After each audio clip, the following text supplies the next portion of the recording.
Hello, hello, hello. Welcome, welcome, welcome to another video. This week is all about niching down and all of those things. So if you missed yesterday's video, yesterday I talked about, because I know that you're tired of hearing about niching down, especially in the coaching industry. If you're coaching the personal development space, you know they should niche down. You've tried it, you maybe things are not working well.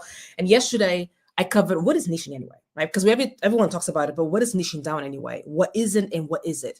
So if you missed that video, wherever you're watching this, if it's Facebook, YouTube, or LinkedIn, go to the previous video because I kind of introduced what's niching down. You know, actually, how do you do this? What is and what isn't? Because today we're going to focus on the dangers of being too broad and also of being too specific, which I don't feel, especially been doing this for 7 years, almost 7 years now, and I haven't found 100% not a lot of coaches who are too specific.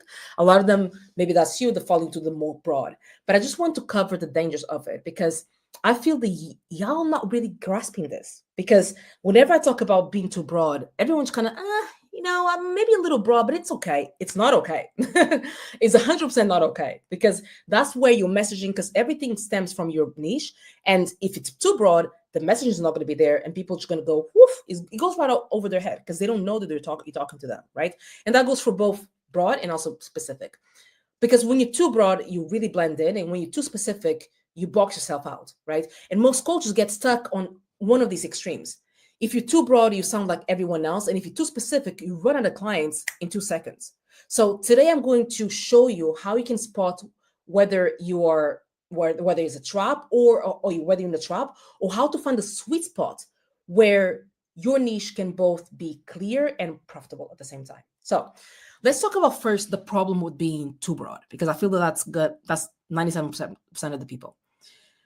For example, when you say, I help women live their best lives, I say this over and over again because it's an example that I see it come up again a lot, or I help women feel more empowered. Again, what does that mean, right? It's too broad. Another example is like, I help entrepreneurs grow.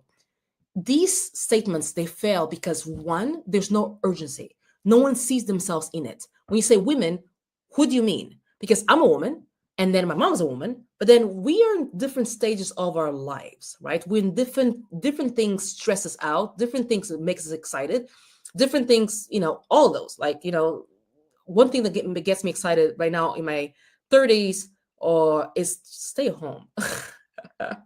My mom is actually different, right? She likes going out, but it's different, right? So we women, yeah, but it's different.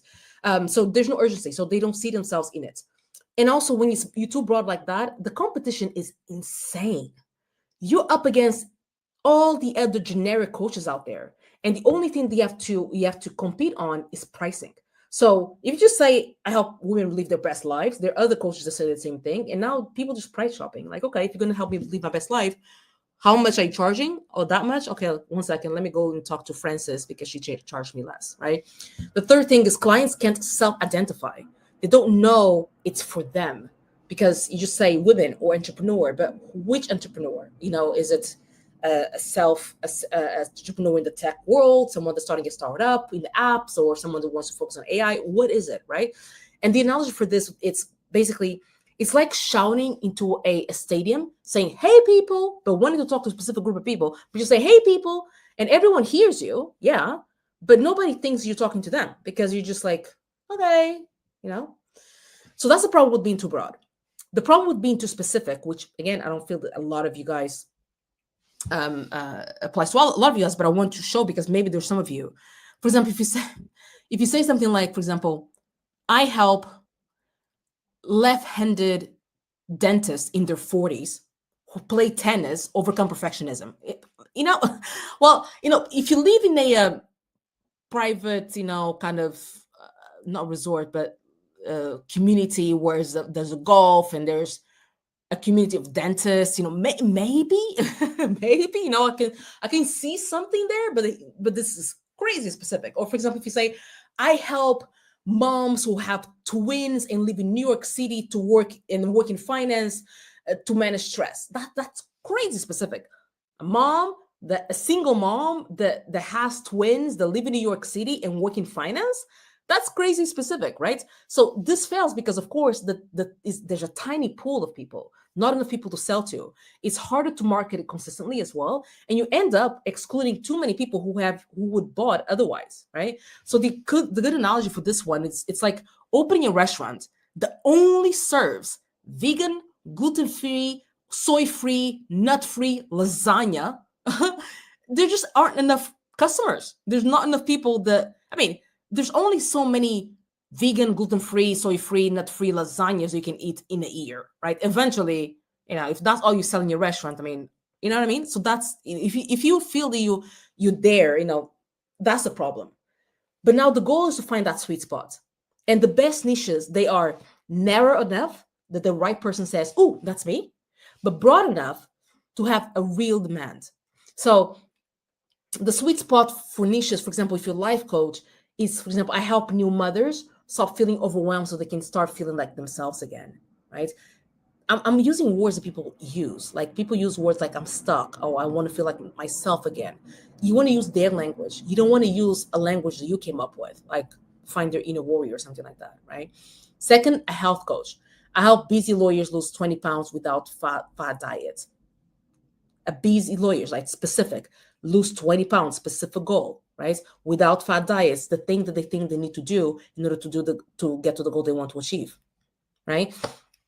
For example, if you're a leadership coach, you can say, I help women in tech stop downing themselves so they can lead with confidence. Specific enough. There's a pool of people. It's not too narrow for women in tech. That's specific, but there's plenty of them, right?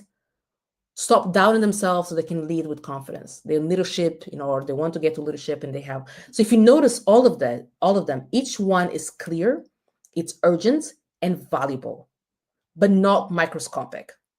Okay. The niche isn't about niching isn't about how clever you can be with words and how fancy. I think what I see a lot of coaches do is they want to be fancy. And one of the coaches that I have, that he always says,